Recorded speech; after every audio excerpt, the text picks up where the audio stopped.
to the digital download today. Today, we are going to talk about cloud ecosystems, their impact on sales, marketing, and the channel. We have got together a panel of experts on the subject. Let's get straight into the discussion. Tim, Mags, or Omags, what's your view? Thank you, Adam. In a world of hyper-resilient ecosystems, I think we have moved from cloud to fog. Who cares where your data center is? For me, it's all about APIs and Chemless. Interesting point of view. What I'm hearing is that the focus for corporate data center is missed. The corporate data center is missed. Eric, you work in supply chain. Do you see lead times impacted by macro, micro economics of Chino-Asian channel factors?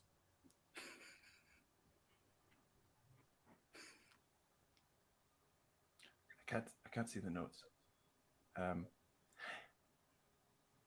Yes, that's correct, Andy. Thanks for asking that excellent and valuable question. What we are seeing is a shift from AWS to IoT. COVID has impacted the RFID and mobile so much that there's a big push-pull between mental health, I think that should be mental, and Generation X, meaning that SOCs are now going to go lower, whilst at the same time, the price of gas will rise. Sorry, stocks. Stocks are going to go lower. Well, it says SOCs on the notes. What we're seeing is a correction of the margin mix, and this is impacting on EBITDA, EBITDA. Interesting times. So, Lenwood, leadership in a mist-centric world, what's your view? That's a very interesting question. We have to no longer, I think we have to be no longer paper-centric. Gone are the days when we could use the office as a timepiece. Leaders must reduce the number of chairs and increase the number of desks. We live in a hybrid world, and building services need a seat at the table. Rob, MQLs or BGs? What's your view on verified platforms, hypergrowth, or LinkedIn Live? Oh, that's me. I think that open source will be the community building going forward. We have to be master of our own destiny and looking to wrap up business planning and marketing testing. We cannot keep looking at the past for what's this word? Helix. Yep. Fascinating insight. Thank you. Eric, back to you. Where do creatives sit on this? That's right, Steve. Those were great slides. Thank you. The latest research shows that 55% of people say that podcasts will become Easter, and 45% of people also surveyed said that content is a big factor in their purchase of eggs. But offshore is critical if we're going to run it up the flagpole. And really Thanks. I'm hearing that MFA and SQLs are a priority in the business planning process. Lenwood, thought leadership or sustainability. Do you see a revolution or evolution?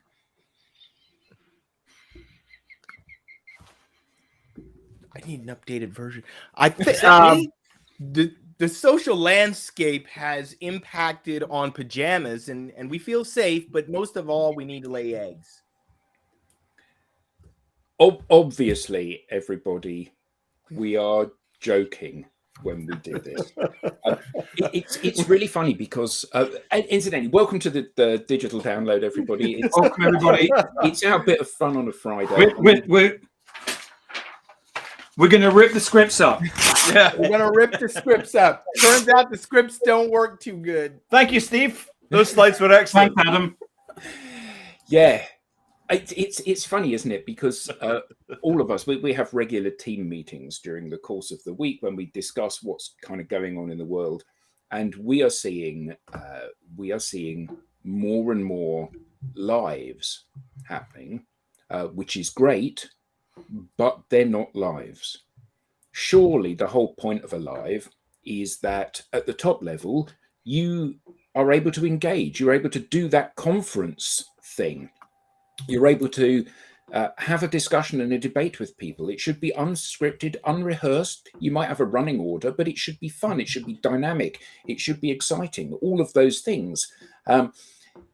Isn't that the case?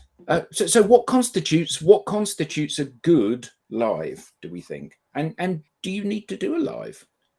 Tim, what do you reckon? Sorry, I thought it's not in the script, is it? We've all been doing, Eric and myself and the whole team. We've all now been doing lives for 12 months, and I think everyone will agree that there's something very exhilarating about doing live transmitting, and actually I'm standing up, I'm thinking on my feet, but the way that we've been able to build community through it, there's nothing like it. To be able to get on and and see the number of comments and the people interacting and the discussion that's taking place, and Alistair may actually then start discussing something with Andrew just as much as he may be making comments on this, and the connection that you can make with the audience. There's nothing like it. We've all, some of us have been in business for a few years, and this is just so exciting and exhilarating.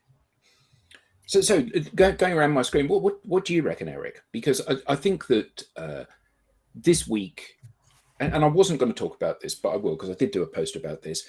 This week was the first anniversary of your Thursday morning show, the Big Live Breakfast Burrito, an irreverent, entertaining, humorous, zany, funny, community building tool, not a monetizing tool, not a look at me, I'm an expert social seller tool, but absolutely a place where people can come together and let their hair down, ironically looking around this particular screen, let their hair down, have a bit of fun and have a laugh to release the pressure that we're all under.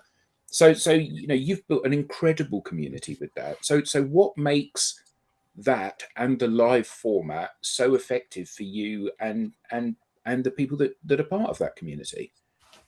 Well, thank you, Steve. Those slides were excellent. Never heard of it, Adam.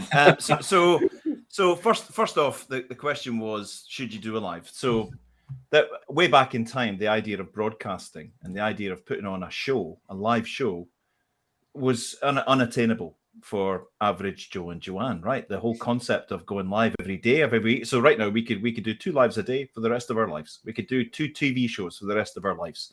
And the ability to do that just by clicking a button and going live is a moon landing, right? It's amazing that we're able to do this. First off, it's amazing. Wait, are you saying the moon landing was scripted? That's a different show. That's a different show. We've only got an hour. But the fact that anybody can click a couple of buttons and end up, hi, we're broadcasting live to an entire multiple networks on multiple channels is phenomenal, right? End of, period. Phenomenal. So like with any social media device or motif or method or tactic, we know, because of where we work and what we do for a living, that the worst thing you can possibly do is say, right, okay, here's another thing. What we need to do is take the old thing and just jam it onto the new thing. So as we've known for years, we've been talking about it for years, if you take social media channels and you jam your brochureware up onto those channels, it's going to be an abject failure. So if you take the ability to go live and turn it into a brochure festival, it's going to be an abject failure, right? Because people can see. We watched a live the other day from an enormously powerful company with this high dollar production, multiple cameras around this live event, and people were dropping into the comments saying, this is awful. Because it was like, respond to that. I hope they, really meditate on the what the people who were watching were saying, because that's the critical part. Sorry. Yep. No, it's absolutely right. It's the critical part. Is if you ignore that at your peril. Your audience are saying, It'd be so nicer if people were actually just talking instead of going, thank you, that was interesting. Industry 5.0 is a major step forward for this company, and we are global leaders in solution provision. And it was just awful, right? And it's about real people, right? Because the person who was moderating that was obviously some kind of I mean, he might have been an employee, but he was hired for that purpose. Of course he was, to be super smooth. The best teeth in the smooth. city. I wouldn't want to have to go up against that guy in the like city. competing in a bar or club type situation. No, the best looking human they could find with the best suit and the best teeth and the best voice. None of us are going to make it. So on that principle, like with anything, the most successful, look upon this as a content medium, the most successful content that we talk about and that we know of and we have evidence is genuine, authentic, real people saying real things, making mistakes, not reading off scripts, the cat walking in front of the screen, that just I think being themselves is not the right way to put it, but it's being natural, being calm, being conversational, and just being authentic. But Eric, it's really technical, isn't it? Setting up your home studio and preparing it to stream is really difficult stuff because you need to have all of these tools, cameras, lights, all of that stuff in order to be able to go live, don't you? Yeah. I'd love to agree with you, but you can broadcast live to multiple social media channels on a shoestring. So go on, just explain for the viewers if they haven't actually done a live themselves. Explain exactly how simple it is. What do they need to do? So you need to come onto and register with a platform such as Restream, and there are others available. We like Restream. We like its functionality. It's a nice place. So you register. It then says, "Do you have any social media channels?" on a little button, and you go, "Yes." Okay, put in your email addresses and passwords for those, and it goes, "Would you like us to link with them?" And you say yes. So we're now in minute 2 of the setup. And it goes, we've now connected with your LinkedIn, we've now connected with your YouTube, your Twitch platform, your Twitter platform, your Periscope back in the day, your Instagram, your whatever. Soon to be TikTok, I hear, on Restream. And it says, we've now hooked up. Do you want to go live? Yes or no? You can go live now. And you can select which channel you want to be on. And you can hit go live and you can invite on your buddies. And you can go live probably, I would say, within half an hour. You can go live. With a computer, with a webcam and a microphone. I've upgraded my mic. I bought one of these because I just thought it would be fancy to do it. But yeah, you've got one of them. I bought an extra camera to get $100, we'll say $150 or something for you can get a setup. You can actually get a package which will include a light, a mic, everything you need to hook up. If you didn't want to, buy it in pieces for something like $100. On Amazon, assuming you don't have an aversion to shopping on Amazon. So Rob looks as if he's sitting. I'm going to call a webcam. Call a timeout. I am, because you guys are overcomplicating it. I am using the webcam that came with my computer. Yep. I'm using this headset for no particular reason other than talk about authenticity. I have my kids in the room next to me, and I'd rather not hear them. But I could do it with the computer's microphone. And if you had a YouTube channel, which is free and simple, you could live stream just from that. Or you could live stream just from your LinkedIn profile or wherever your audience happens to be. Don't even put a barrier to entry such as you should go to Restream. Right. You should. But for anyone out there that hasn't done it yet, let's make it really simple. Get the bleep on screen and then worry about where else can I. Oh my goodness, Rob. Have you just authentically dismissed everything we've just said for the last minute on a live stream? Disintermediated. Let me just say, refer back to your script, please, Rob. Yes, because that wasn't on your script. Yeah, that's great, Steve. Helix. Guys, you guys have mentioned some great points, which I would like to really, really highlight here, because they're so important. The number one thing that I would like to just highlight is get started. Just do it and experiment. I posted yesterday an article about Kim Kardashian, who admittedly already had some assets that she could use to increase her audience.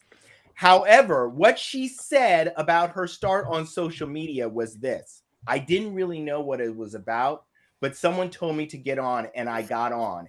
And then I started to learn, oh, this is how it works. Then I started to adjust the things that I was doing so I could get feedback on the products and services that I wanted to sell. And she's a billionaire now. She took the experience that she had on the first social media platform that she was on, which doesn't even exist anymore, by the way, MySpace. MySpace, yeah. She started on MySpace. Someone said, hey, you should try Twitter. And that someone was Ryan Seacrest. You should try Twitter and Instagram. And she didn't know what it was about. She got started, learned over time, and now you know what she's done with it. They actually left television network because they no longer needed the means of distribution, which is my second point.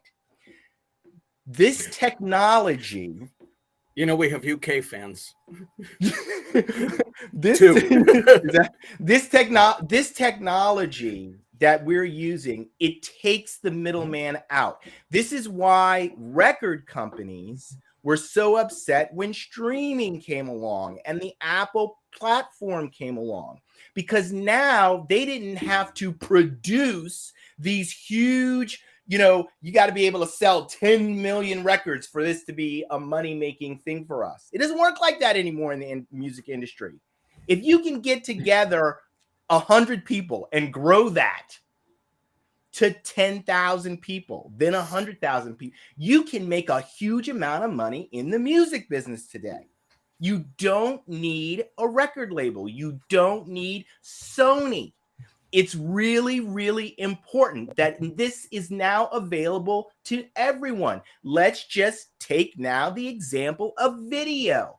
Used to be you had to sell a show to a channel like NBC, ABC, I don't know who is in the UK, BBC, whoever, to get on in front of an audience. Len would be said maximum 2 cups of coffee before you come on the show. I'm just saying, it's so clear to me. I know it's not necessarily clear to everyone else, but that's why I'm making the point. It's like you don't need that anymore to build an audience and sell your products and services. It's now available to everyone. The next type of entity that is going to get disintermediated, especially if they don't change, is the enterprise. Ooh. Helix. Okay. Thanks, Steve. Thanks for those. I heard him say billion, and I went off in a different direction. But listen. Yeah. Going back to the root question, which I think Adam asked about a year ago. Andy asked about a year ago. Sorry. So what's the first thing you need? The first thing you need is an understanding that live is a beautiful thing. Yeah. That's the first thing you need. You need to know live is a beautiful thing. You just need to show up. But no, I think it's not. So I challenge that. I don't think it's about showing up can get you into all sorts of problems, right? You need to understand number one. Yeah, fair. You understand number one that this is a fantastic medium for content, and it's only going to get bigger. These Rob mentioned the easy ways to do it that are more complex, and they're going to get more developed and more interesting, and there's going to be fancier things. But the fact is, realizing right now that live is huge, live is big, and live gives you that depth of connection that Tim's spoken about. That realization is number one. And then it's so what am I going to do? What am I going to do that's not just a bunch of talking heads going, so energy transition, it's really important that we get a handle on it, because there are millions of those, just two people talking just about I do one. No, it's not, but you're not just hammering this. You give us a depth of different types of guests, and it's all about the guest and all of that. But instead of just the deathly boring talking heads things on a particular industry thing, what have you got to say? What have you got to say that could add value? Who could you bring with you? And what story could you tell? And what message could you put out there? And how I think an important thing is anybody could go and do a live. Doing 52 of them in a year is a different proposition. Yeah. Which is it's another incredible point, Eric. You're making a whole bunch of them today, which is that it's the creator that is the one who is adding the most value and will continue to add value. So if you want to start to put yourself in a position to command a higher income over the coming months and years, be a creator. Get creative. That's the new world, folks. And very soon, organizations are going to be, if they're not already, they're going to be looking for people who are professional and creative. So one of the things that Len suggests that people do when they build offices now is actually to have studios. Oh man, yeah. In the office. Sorry, Andy. I was just going to say that I do agree with what you say, Lenwood, but the problem with using words like be creative is that it's like people, doing a video, writing content. People say, I can't be creative. I'm not a creative. And I think that the first step for people surely is to acknowledge that they are the most attractive thing that they have to offer. Yes. So you come onto one of these and you be yourselves. Yeah. And it's okay to make mistakes. Absolutely. Absolutely. Because nobody's infallible. And if you stand up here and you say, actually, I've completely forgotten what I was going to say, it's okay, because everybody that has addressed an audience, be a virtual audience or a face-to-face audience, has gone through that from time to time.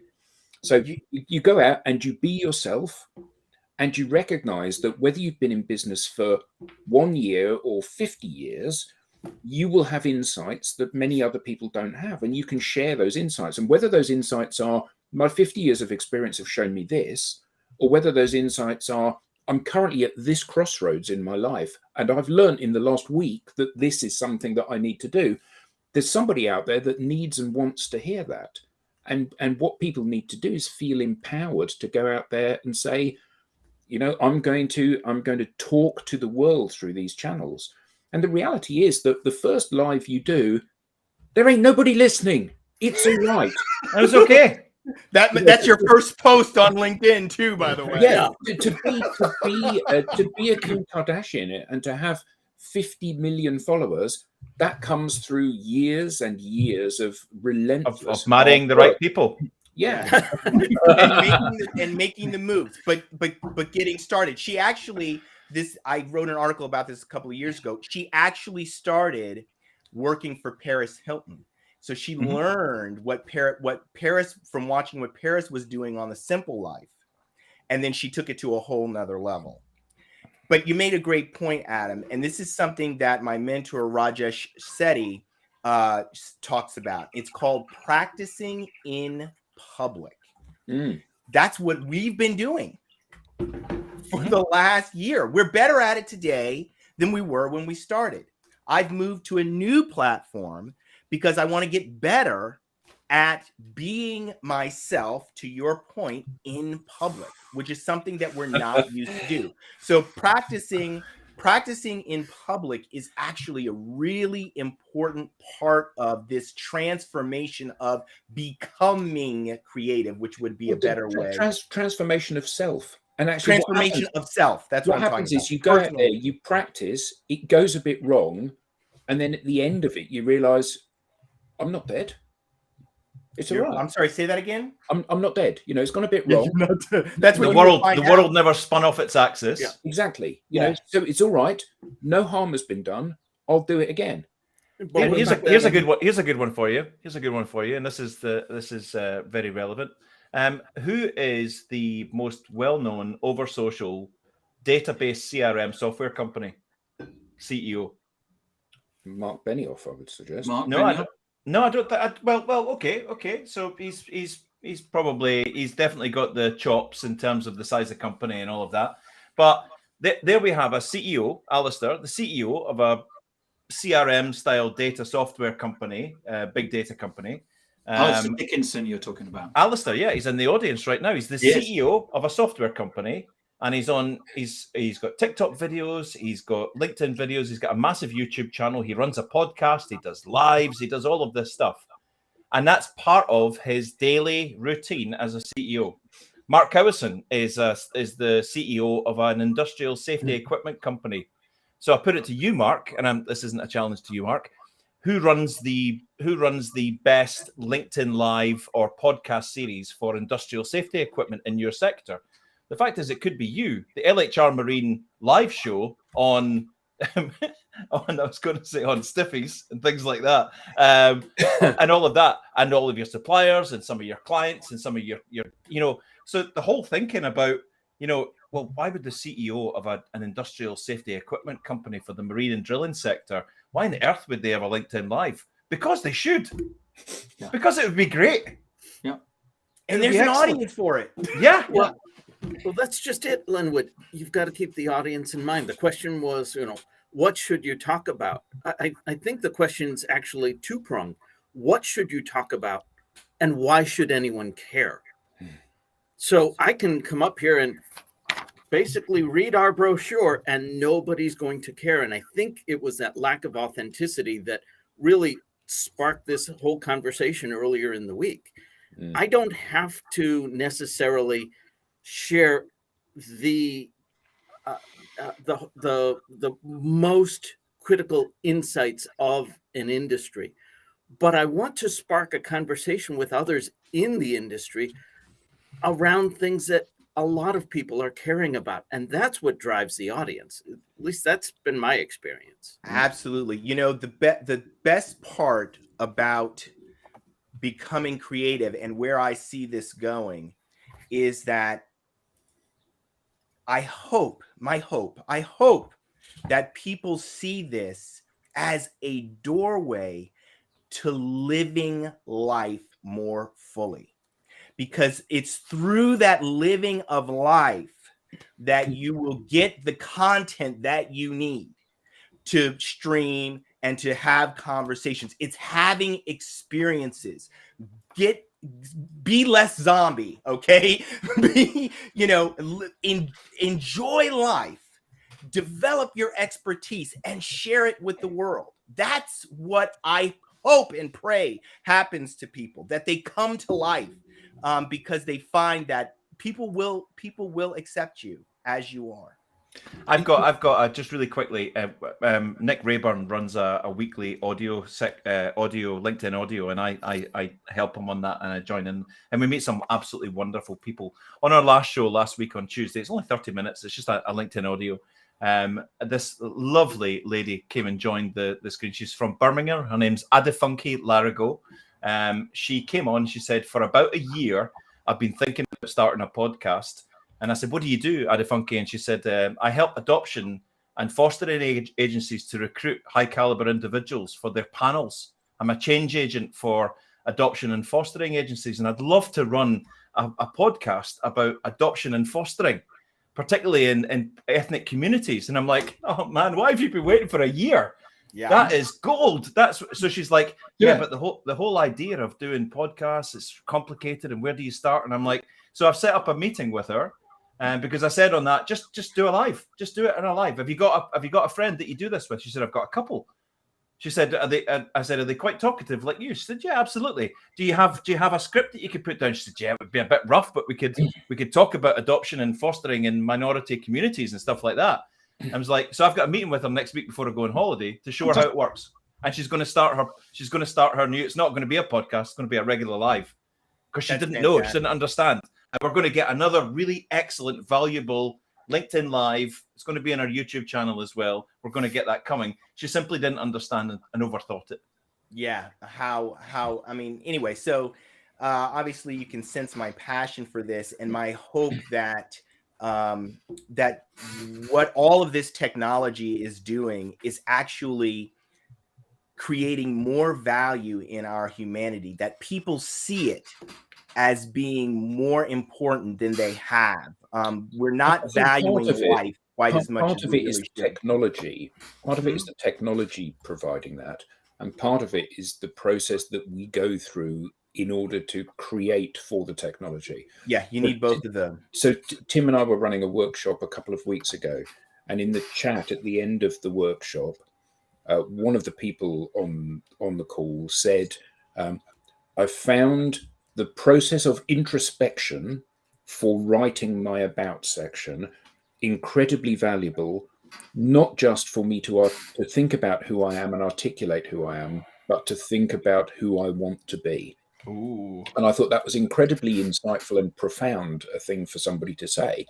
But it absolutely is about, you go out into this space, a space where, the concept of the global village, you go out into the space with your unique view of the world, and there's somebody out there that says, that is a view of the world that I absolutely subscribe to. You are my soulmate.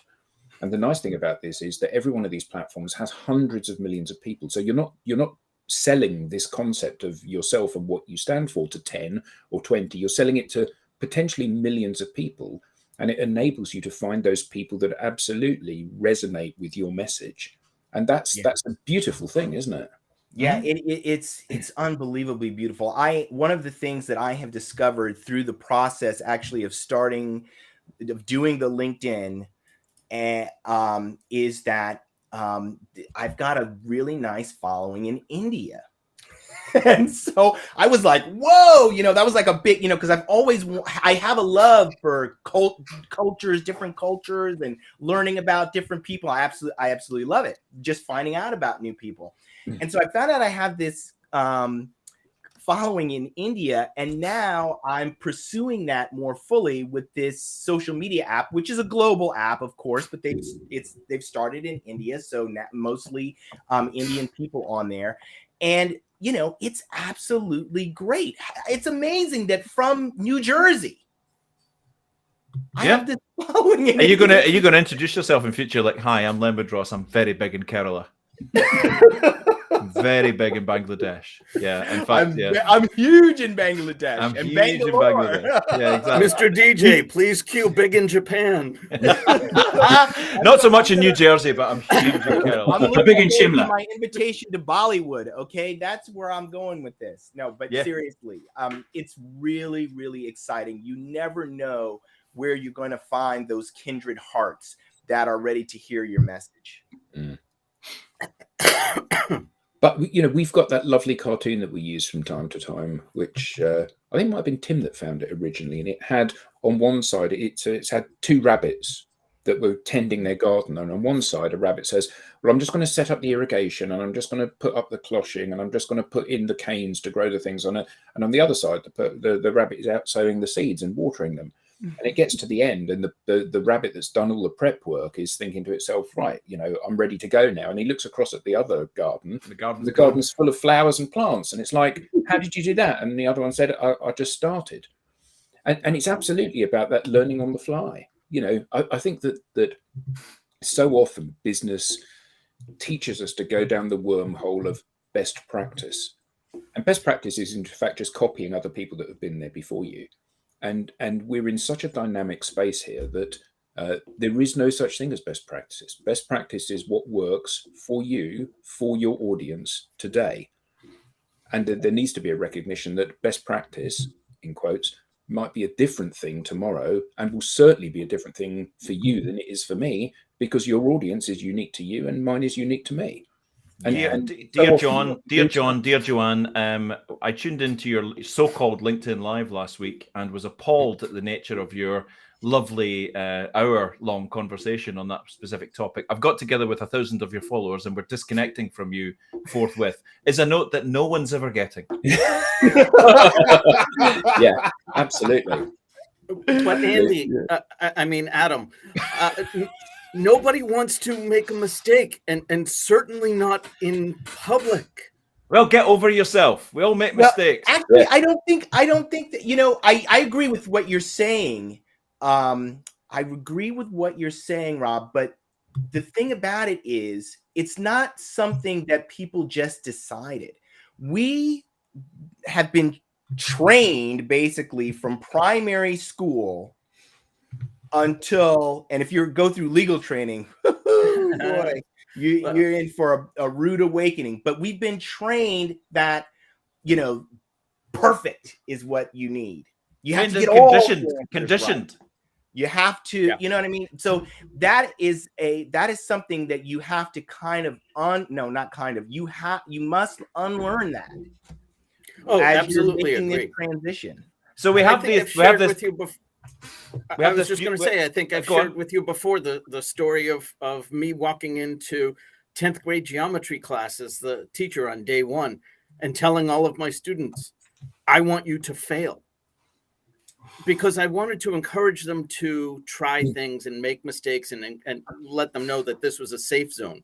I had a teacher just like that in history when I was about 11, 12, and they achieved their objective. Everyone failed. Yeah. But we've also got another phenomenon. We've got the very natural. I would say this is a very natural show because we have an idea for a theme and we turn up, and the person that's editing that week doesn't really know what's going to happen. It just sort of happens on the screen, right? So there's beauty in that. It's a loose concept with a loose flow. They don't care about our generation. Yeah, absolutely. A ruler in the hand, or worse. Yeah, that's true. Yeah. We've got that kind of loose flow here, which is lovely to see. And also, I think as a viewer of LinkedIn Lives, I like when, like, if Linwood says, "Well, hold on a second, let me think about that," and we go off for another 10 minutes on another beautiful, and all these flowers start to blossom, and But so we've got that, and then we've got the heavily scripted. But there's also a new phenomenon coming out: the fake authentic live. The fake authentic, and I saw one of those last week. Oh, yeah, we saw one, yeah. Yeah, the fake authentic live. So this is authentic, yeah. This is where they write the script. It's absolutely checked by legal and by marketing and all of that. And then they create something which is supposed to look free and free form. But it's complete.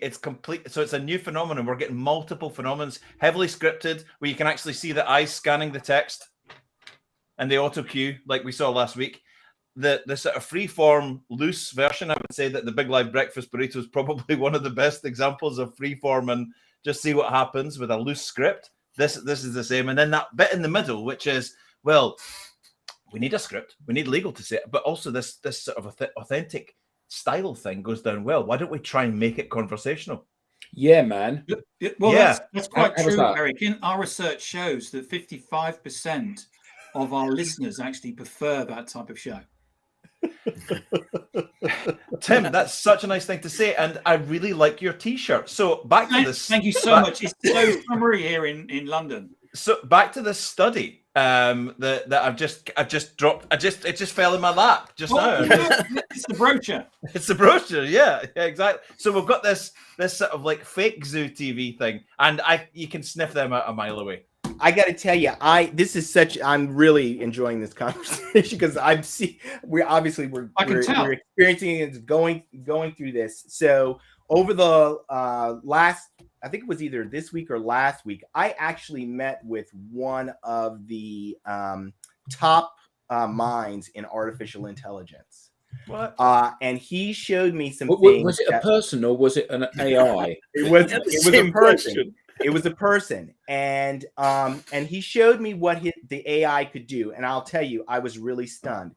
Now, what I noticed, however, and he showed me applications that he's using it for, and but what I noticed from the use of the AI is it gets you to a certain result, but you don't get market resonance, which means that you do not get community by using artificial intelligence. And I say this as it is a word of caution, not just for the user, because you're going to shortchange yourself and the development that Adam was talking about, the coming alive that you need to have happen as you go through this process. But I'm also saying this to the investor. I'm going to be going out and making investor pitches in the not too distant future. And I'm going to show them the difference between market resonance from human interaction and market resonance from artificial intelligence, which is zero.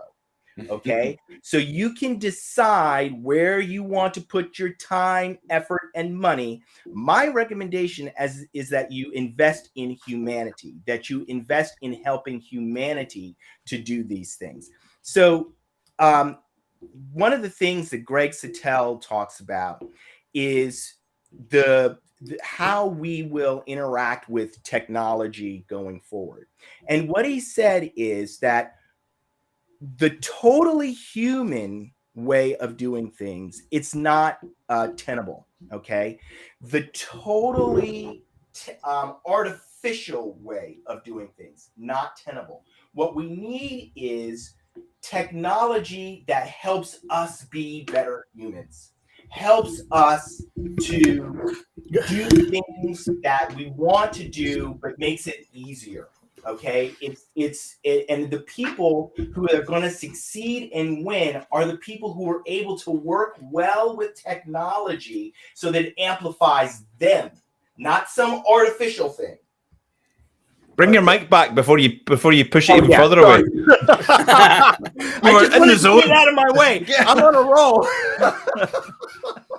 But anyway, so that's see, when you start doing these investor pitches, take this amount of caffeine before you go in, because everyone will buy it. I'm just super amped up because, you know, when I saw that, I mean, I'm talking to one of the top artificial intelligence people there. He's showing me. First thing he does is show me how that he's the top one of the top. See, here I am on the UN panel. Here I am doing this. Here I am doing that. And you don't get to do those things unless you know what you're talking about. That was the first thing. So I was, you know, immediately I'm feeling smaller, you know, in my chair. And then he starts to show me what the artificial intelligence could do. And literally, I had no words. Think about that. I had no words as I'm watching. Tim, can we get him on next week? As I'm looking at the artificial intelligence. No, actually, I'm hoping he's not watching now.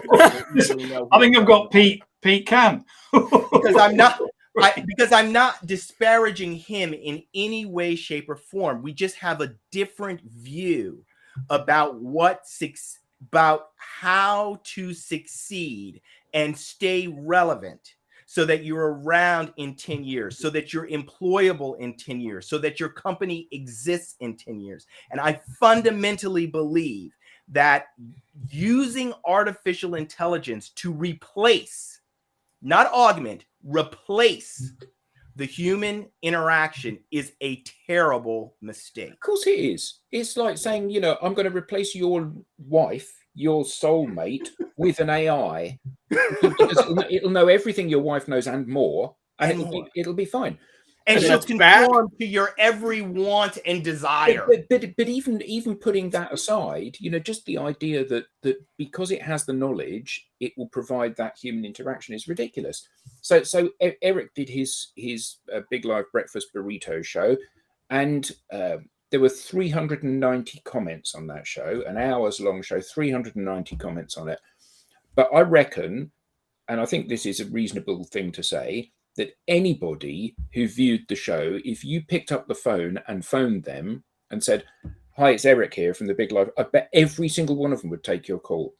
And the reason they take your call is because you're not pitching anything. You're simply creating an environment where people feel comfortable and get to know you. And that's the key thing. You know, any salesperson, they go to a meeting and the first thing they do is they talk about fishing and holidays and cars and artwork and where you had lunch and what the weather's like and whatever, to build rapport. And it's only when they've built that rapport can they even entertain the idea of having a conversation about what it is they do or what somebody's challenges are. So these platforms are perfect for building that rapport. Does it mean everyone's going to like you? No. But there's 800 million people on LinkedIn. You don't want 800 million phone calls today. What you want is phone calls from people that love the idea of working with you. Every week. Yeah. And that's what this provides. Yeah, that's you know, it's rapport at scale. when people get to know you in their own time, in their own way, as you're doing these live streams, as you're producing content that is authentic to you, it actually accelerates the trust building process. And so when you get in that meeting, which has to be really productive because everyone's time is taxed, you can really be focused on what you need to do there. You don't have to spend 10 minutes at the beginning of the meeting, which research shows actually will lead to a less productive meeting, building rapport. You don't have to do that because it also does the opposite, Lenwood. It allows me to also, so I watch Lenwood's show, and I've watched it now for 6 months, and I know this guy's a smart guy, and I like his personality. Equally, there'll be people who watch this and go, nah, this guy's not for me. So we qualify in and we qualify out quickly. Great, because we don't have to waste time with those people. And that's the efficiency of it, the fact that you're able to qualify people out. Yes, out quickly. Well, yeah. I don't like this thing. I don't like this thing. I don't like this person's view on life or whatever. I'll just move on. I'll put my money somewhere else. That's great. We don't have to waste time sort of flirting with each other and takes care of the like in know, like, and trust, right? It takes care of the like. Totally. It was Thomas Power that I remember saying to Adam and I can't remember, it was a good like 7 years ago, that community comes before commerce. And even today, that phrase really resonates with me. That if you set this up to make money, you probably won't make money. If you set this up to make community, then that's what you need to do. And it's the community thing which is so important. Wow. I think, Eric, you used the term about the burrito. You said I do it to funitize my audience. It's funitize, not monetize. Yeah, funitize, not monetize. Yeah, absolutely. I love that. We've been approached by a major burrito chain to say, can we sponsor you completely? But we'd need to rewrite the show, and we said no. The sponsorship money's not that valuable because that's not why we do this. We do this to build. Why would they want to rewrite the show? Well, we need to make sure it's like we need to get legal to check it and get marketing, and we need a big advert in the middle, and we need our people on every week. You're going to turn your head into a burrito for part of the show. Yeah, exactly. Yeah, welcome to the Tuesday. Yeah, I'm dressed as a burrito. No, thank you. That's sorry, we're not. And I'd like to have a big shout out to our sponsors for today. What's that? What's that you're eating, Matthew? Oh, this is an XYZ burger. It's a Kingston's pie. I'm rebelling. And don't get me wrong. Don't get me wrong. We're not talking about thousands of pounds here. This was just. But it's not about that. It's that whole thing. It's funitized, not monetized. But the fact is, it has been monetized. Very true. Inadvertently, get that copyright, because people have met each other and done business with each other. People have watched the show and said, hi Eric, hi Vanessa, hi Matt, hi Will, hi whatever. I watched your show. I checked your profile. I see you do this. Can we have a conversation? So that's a byproduct of what the main goal is. Yeah, absolutely. Lenwood came up with a term on one of these, which was infotainment. Yeah, infotainment. Yeah, absolutely. Infotainment, yeah. I can't say that I don't know where I got. I don't know if I don't think I created that. I think I saw that somewhere. No, Rob created that. I remember back in the early 2000s, there was software companies hiring Imagineers. Yeah, that's a Disney term. It's a Disney term, Imagineers. But then it got into software and tech. We need people to join our imaginary disciplines. It's like, crikey, my goodness. I still managed to get my step in quick. I think it's probably best if we don't. It's an in-joke and an industry technical thing, just for those watching that are horrified at seeing that. We just suddenly lost everyone. Yeah, we've got one viewer. Mark's sitting there like, what? Job done. Absolutely. Those are real safety products. Yeah, absolutely. Without a doubt. So that's why they're now it says TVMA. Yeah, can we put Alex Munden's comment up there? Alex Munden is a great example from Display Technology. A young guy. He's now branded himself as the babyface guru. Very technical, nosy stuff. Very much into AI. So he's asking you to check out Robora, Lenwood. I'll check that out. They attempted a fully AI-driven podcast. Ooh. And you can follow Alex on #BabyfaceGuru. #BabyfaceGuru. Check him out. He's doing some great stuff, and it's great to see a young guy really taking control of social and working it the way it should be worked. Excellent Wait, stuff. Alex is babyface guru? Alex is Babyface Guru. Yeah, Alex. He's actually 66 years old. That is one of the funniest. That's one of the best nicknames I think I've ever heard. Babyface Guru. I love It's a that. hashtag. It sounds like a rap hashtag, name mate. almost.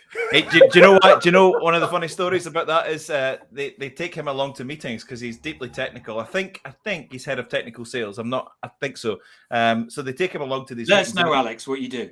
Yeah, absolutely. And they take him along to these meetings, and this guy is like high watermark of technical display technology. So they take him along to these meetings, and he looks like a young kid, right? He looks very youthful. He's very lucky. Hopefully, it all catches up with you, and you start getting very old looking when you're in your 30s. He's got a painting in his attic, hasn't he? Yeah, he has Dorian Gray type thing. Yeah. So he sits there, and then all of a sudden they'll be asked this deeply technical, horrific question, and it's just basically like, "Hold my beer, let me step forward," and then he unleashes this. So he gets this nickname, the Babyface Guru, because of all things technical.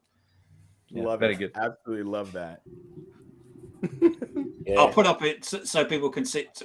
Hashtag Babyface Guru on LinkedIn And on Twitter. and on Twitter. Yeah, Awesome. very much so. Very much so. Nice.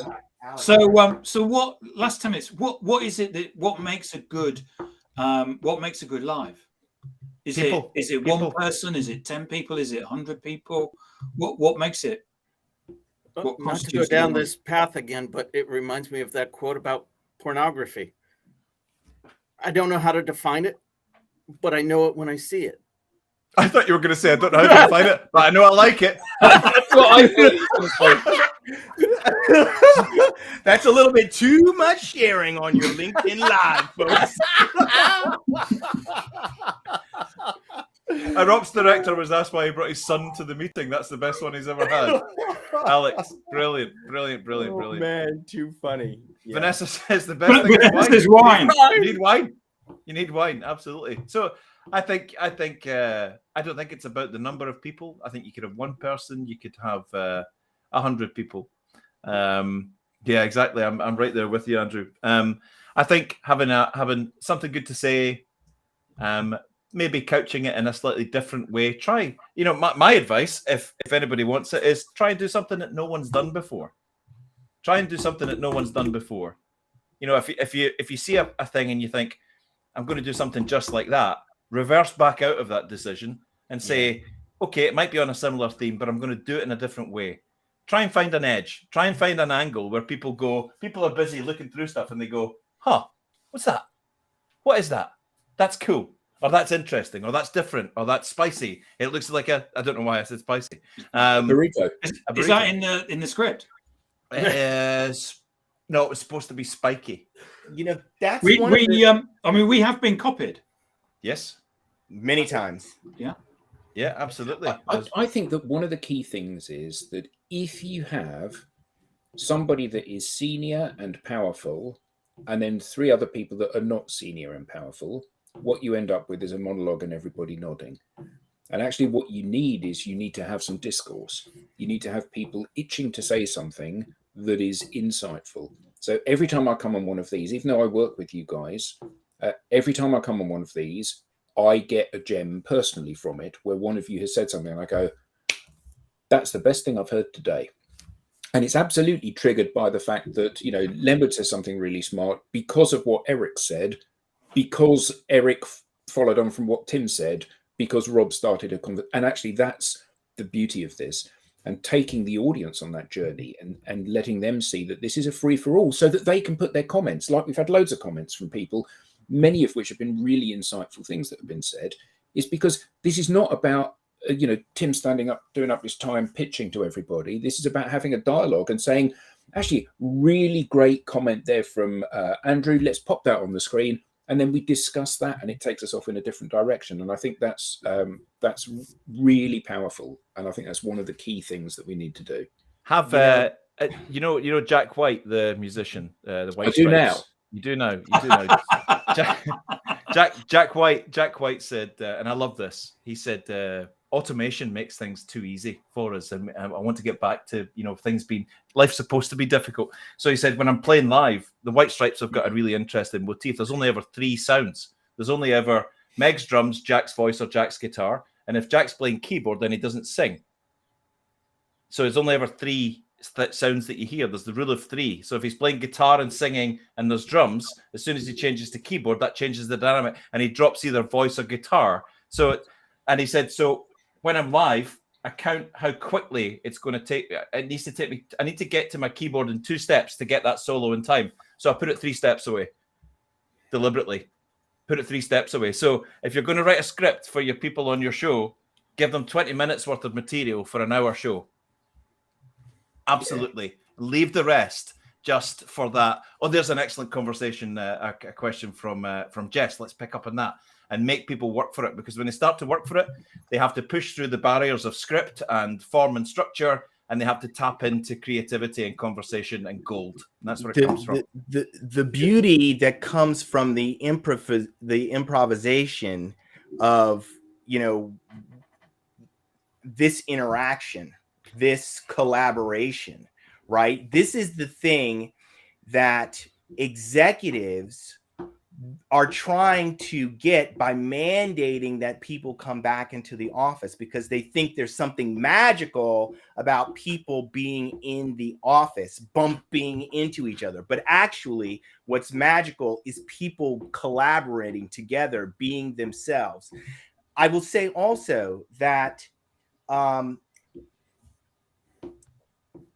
most of the time, people don't realize that they do have something insightful to say. It's not like, you know, let me put it to you this way. I started this new thing. Oh, I guess we're almost over, or we're about to go over. I started this new thing on this Indian social media platform simply because somebody asked me a question. They said, Linwood, how is it so that you're able to so easily connect with people, right? And I said, oh, that's a good question. Hadn't really thought about it. And I mentioned in passing sort of that this idea of being a grasshopper in your own eyes. And then I started talking about how I use this concept to meet new people. I never thought that anyone would ever care about that or think it was interesting in any way. It's only because someone asked me the question in public that I started to talk about it. And the next thing I know, you know, I find out that many people had never even heard of something like that. It was, the concept was, you know, mind blowing. So don't think I have to have something insightful to say. Simply begin talking, begin to share your experiences, because at every level, from the person who is just starting in an organization, right? There are millions of people all over the world just starting in organizations. What are you thinking? What are you feeling? Okay. There are people who are going to be thinking and feeling the same way, so that when you open your mouth and you talk about it, what you're saying resonates with them. The worst thing that you could do is get up there and try to be insightful. Get up there and try to manufacture something that is not consistent with your level or experience. Can I just on that bombshell from Mr. Ross? Can I just quickly, because we like to help where we can. Jess has asked a question about someone who can do live drawings of what it is you're talking about. Can I just quickly share my screen? Is that okay?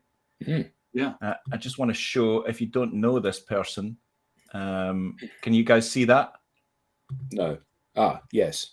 So, Jess, check this guy out. He enables clarity through organizational consulting and visual storytelling. Tanmay Vora is absolutely incredible. He does these phenomenal little, let me see, these fantastic little, can't remember really what he calls it. There was sketch notes, and he does it live with people as well. He's very well known on here, and he does some fabulous work on these little sketch notes and does it live for companies and doing all of that. So I just wanted to share that with you. Tanmay Vora is the name of the guy, and he's in Gujarat in India. See, it just India. Hashtag. You know him then, Leonard, do you? he knows Linwood. As a matter of fact, I do. How did we manage to get an hour out of all of this? That is incredible. Fantastic. Connecting as we speak. Beautiful. Yeah. So we're at the hour. Thank you all very much indeed. Thank you. It's been a fantastic show. It's always a fantastic show. Thank you, Tim, for doing the techie side of things. Tim for literally tearing up the script. Eric, Rob, Lenwood, and of course everybody in the audience that's contributed such fantastic stuff to the course of the show. Thank you all Steve. very much. It's Thanks, my Andy. Andy. It's Yes. Andy.